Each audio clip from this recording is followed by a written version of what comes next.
Hello, I'm Jason from Deepernauts, and in this video, I'm going to show you what the kill switch does in the new DPN app. Once the app is up and running, for kill switch to be enabled, you need to be in full route. Press full route, select a country destination, press continue. Just underneath full route, you can see kill switch. Once you enable the kill switch, the next thing you need to pay attention to is the nodes tab.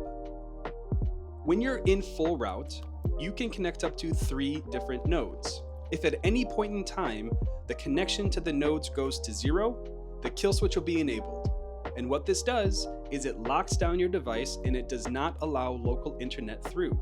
So you will only have private and encrypted traffic through the DPN, but if the nodes goes to 0, it'll lock down with no traffic until the connection comes back. It's great for privacy and security. And don't forget, you can get a 7-day free trial with this code. The link is in the description. Deeper network of the users, by the users, for the users.